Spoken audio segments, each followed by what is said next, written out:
Hey, how you doing? I'm good. That's awesome. That's awesome. Hey, congratulations on this brand new album, man. I mean, this thing here, Mind Warfare, reminds me so much of the conversation that I had when I sat down with Johnny Rotten of the Sex Pistols. He says, Arrow, it was all about sending out messages and getting people worked up because we had to have a change. And then when you sit back and you read about you guys and listen to this music, it's about change. Yep, it is. Sorry, man. I'm just cleaning up the camera has a sticker on it. I don't even know if you want sticker. I mean, you're doing, or there's this video conversation. I mean, just talking by itself. Absolutely, yeah. It's radio. You know, it's one of those things where radio people are radio people. They live in this own little bubble of their own, and they try to say things that are going to move people as well. Oh, okay. No problem. I didn't know if it was a kid. With Zoom, and sometimes it's people talk with they want to see what the people look like. You know what I mean? Yeah. I guess growing up and listening to Casey Kasem, I'll tell you what, I was so in love with the show, but then when I saw him on the Hardy Boys, I went, wow, well, there went my fantasy of Casey Kasem. Now I know what the dude looks like. Oh, I see. Or Gene Simmons coming out of makeup. It's like, well, no, put it back on. Put it back on. That's the guy I know. Yeah, I wasn't. I mean, it's not that their songs got worse. Actually, some of the songs they did without makeup was actually better. Yeah. But yeah, I did not like that. They were just trying to fit in with that new heavy metal thing that was going on in the 80s. That's pretty much what they were doing. It was pretty self-explanatory. It's like, why don't you just do what got you famous? You know what I mean? That's right. I mean, you guys have stayed true. How have you been so loyal to where you've been growing with the band?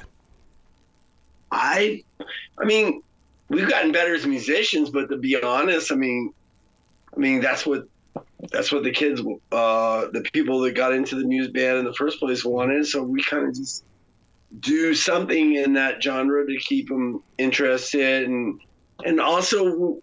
I grew up on punk rock, I mean, all my favorite bands are punk bands, and I still like my favorite music, you know what I mean? Yeah. I read somewhere and have talked with different musicians out of Utah that say there's a punk movement out there in Utah, and I just think it's almost like it's bubbling underneath the Hot 100, about ready to pop out here. But what is it going to take to move it forward so we can get back into what we were doing?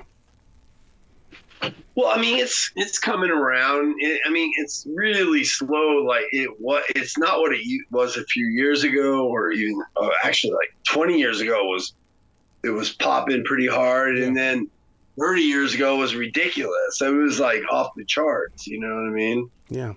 In the mid 90s, I don't know. I think it's going to come back because people are just.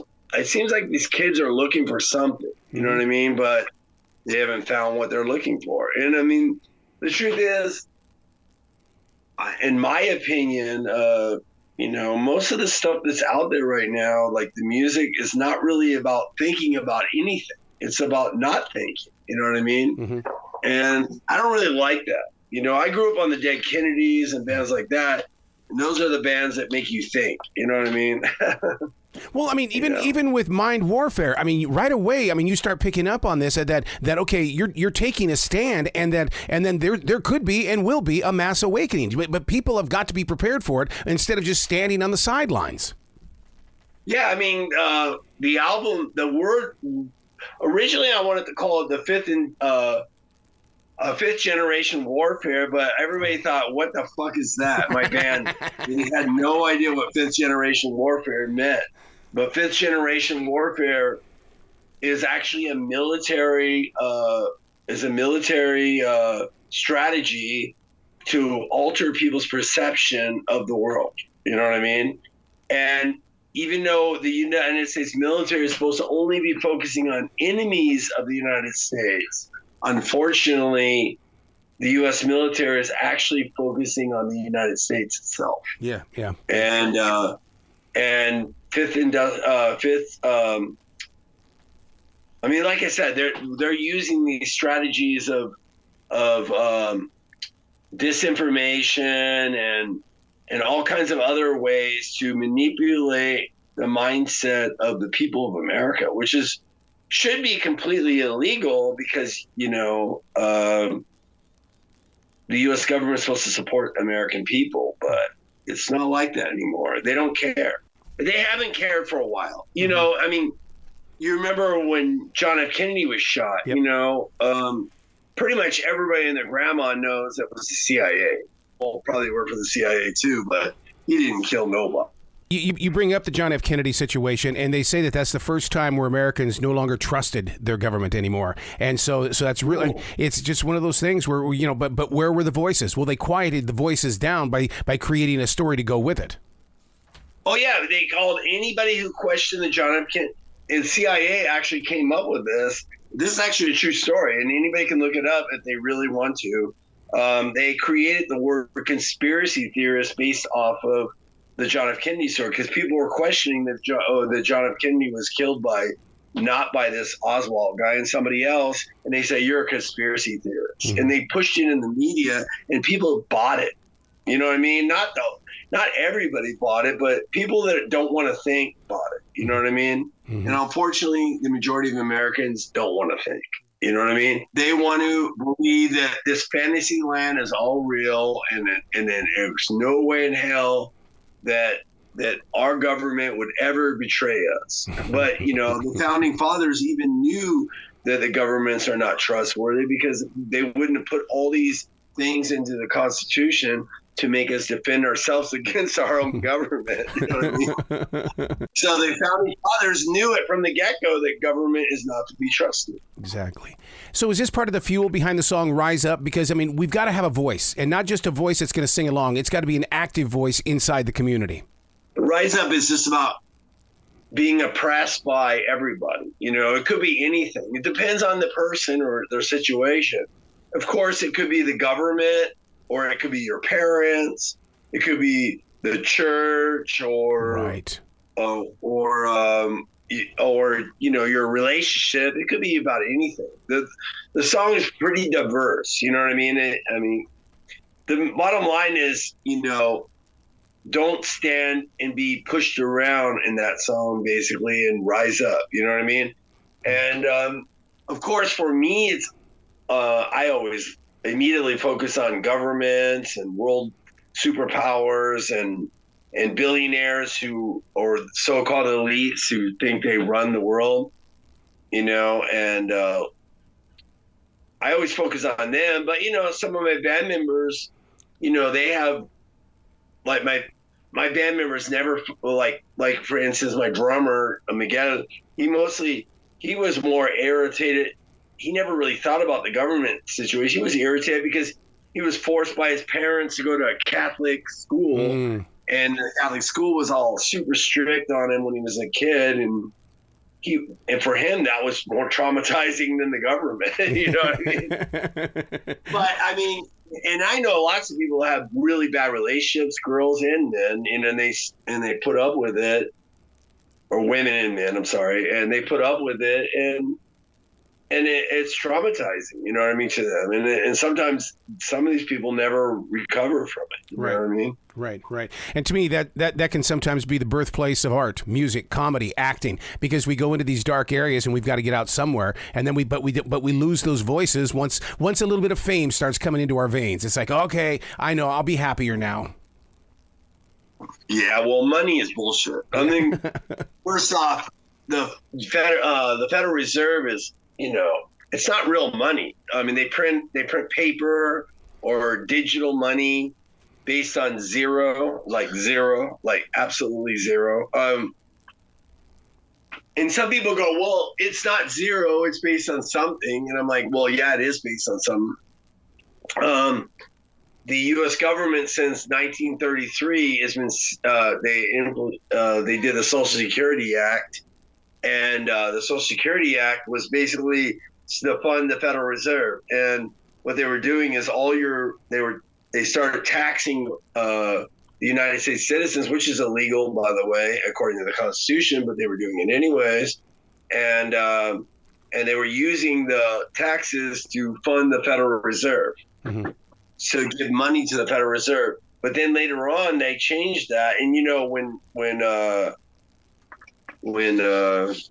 what was that? Nixon took the United States off the gold standard altogether in 71, 72. They basically started selling birth certificates for credit for the Federal Reserve. So when you got a birth certificate, which is created on bond paper, it's a bond, and it's a fictional character basically, so they can sell your name and your paper name and likeness to the stock market to make revenue for fund the Federal Reserve. Wow. They don't need gold. They got you. Yeah. You know what I mean? Yeah. Yeah. And that's how it works. That's how this whole thing works. And it works this way in Europe as well, and other places as well. They're selling people's birth certificates for credit, you know, and then they tax you so they can steal your money to ensure that credit will be paid. You know what I mean? Those tax laws change like every year. Every single year there's a new tax law. In the Constitution, it says all Americans do not have to pay income tax, any income tax whatsoever. But why does Americans pay income tax? Because they don't know that they're not actually using their constitutional rights to not pay taxes. What they've been deceived into believing is that the U.S. government, and this is a really long story, and I don't know if you want me to tell you this story because it's super long. Go for it. Okay. And after the Civil War, the United States was bankrupt. It was 1872. The United States was bankrupt, so the United States needed money. So they went to the Bank of England, which at that time was owned by the Rothschild family, still is owned by the Rothschild family, but whatever. They went to the Bank of England and asked for money for a loan to, fund the United States. They were out of money, apparently. And so the Rothschild said, or the Bank of England said, because it wasn't necessarily the Rothschilds, because even though the Rothschilds run the Bank of England, they did at that time, and they probably still do to this day. They don't necessarily talk for them. They have their own spokespeople. You know what I mean? So they said, okay, we'll fund you, but you have to incorporate the United States as a corporation. And when you do that, we need you to incorporate it in the City of London. And the City of London is basically Wall Street of England. So they incorporated, the United States incorporated in the City of London, and the United States government became part of a corporation, which is a corporation of Britain. It has nothing to do with America. It's nothing to do with the Constitution. And that's how the United States government can get around the Constitution. Because they're not part of the United States. Oh, God. They're a British corporation. That's how they do it. Wow. So it's the same way as McDonald's. McDonald's can put up signs saying that our burgers are 100% beef. Yeah. And then when you do a lab test on it and you find out there's almost no beef in it at all, and you take them to court, they'll say, we didn't say that the burgers were 100% beef. The company is called 100% beef, and their company is owned by McDonald's. Oh, my God. It's the same thing. How come you haven't done a TED Talk to open up the eyes and hearts of people that are on like a YouTube where they can sit there and hear your passion? Well, the thing is, yeah, people say I talk too much, but the truth is, I grew up. My uncle, my dad's brother, my Uncle Joe, he worked in Washington for 45 years. When I was, I was just a little kid when he started working in Washington. He was working for a Washington think tank, and he was working for David Rockefeller and Henry Kissinger and all these guys. You know what I mean? He worked for Nixon and all these other presidents, that came after Carter, you name it, everybody. Ronald Reagan, everybody. He used to sit in meetings with these guys, you know what I mean? And he would tell me that everything you think about the United States government is total bullshit. Yeah. He says, but he told me I can't tell you exactly what's going on, but I can at least tell you that. He said that they had these big meetings, and they would sit there, and David Rockefeller would just literally tell them, you're going to do this because I say you're going to do this. And I fund most of these corporations here in the United States, so you're going to do what I say. And they always say, yes, sir, we will. Yep. Yep. Simple as that. Yep. Yep. Let's get back to the album, Street Punks. Now, this is a crowd anthem, isn't it? When you're up there on that stage, they're singing right along with you, aren't they? Yeah. When we do it, we usually have, we usually do. I mean, we played almost every set for the last year and a half or 2 years. Yeah. We've been playing it all the time. I mean, a lot of these songs we wrote first off, this is interesting because this album was supposed to come out in 2020. Yep. But it got postponed. We didn't finish mixing it. And then we finally finished mixing it in 2022. Mm-hmm. And I don't even want to tell you, you already know why it didn't come out in 2020. Right. And why we didn't even do anything until 2022 is simply because I couldn't even travel anywhere. I couldn't even do anything. They literally sabotaged everything. I mean, the reason why I say it like that is the government sabotaged everything to make sure that you couldn't go anywhere, pretty much. And so we didn't do anything. And our album was just sitting there because we recorded the album between 2016 and 2019. Wow. And only 2 more songs that we didn't finish. We were going to record them in 2020, but we didn't, and we did them in 2022. And then we just mixed everything shortly after that. And then we dropped we gave the records to the labels, and then, it takes time. Yeah. I always still want to know what the after effects of what happened in 2020 is going to be in 15, 20 years, because I think that they still haven't rose. In other words, there's not enough darkness in the world yet to stand up and say, I've got a voice. And I think, with an album like this and with songs like even with McDeath, I mean, this is one of those things where people can tap into it, hear the words, be motivated, and grow. Yeah, I mean, McDeath is... that's my side. I know it sounds like it's about McDonald's or something, but it's not necessarily about McDonald's. It's about America's fast food addiction. You know what I mean? And how the United States, since fast food took off, and then they even just decreased the quality of food, and the obesity rate in the United States has skyrocketed, and all these other health conditions have skyrocketed since the fast food thing really, really took off by the 70s and 80s. And it's like, you can't even recognize the world anymore. You know what I mean? And people are super sick, super sick.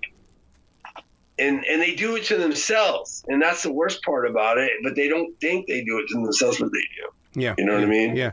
I totally get into that because just the other day I was doing plant-based tuna fish. It's not even tuna fish, but it's plant-based. And I'm going, wait a second, a human being made fake food and I'm liking it. I don't get it.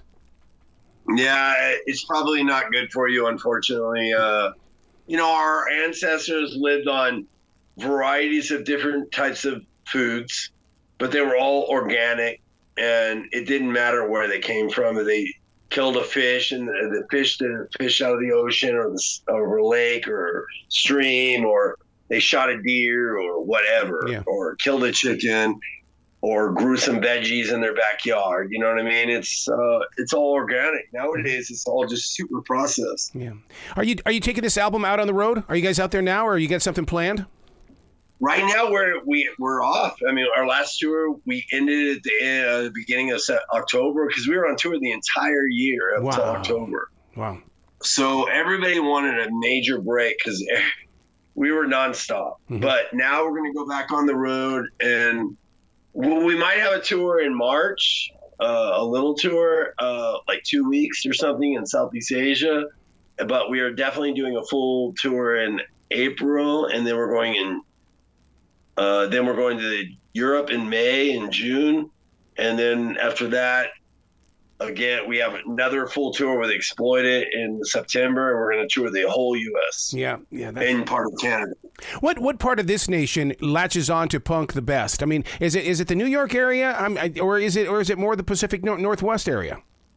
To be honest, the biggest punk scene left in the United States is definitely still Los Angeles. Really? Unfortunately, it's the biggest by far.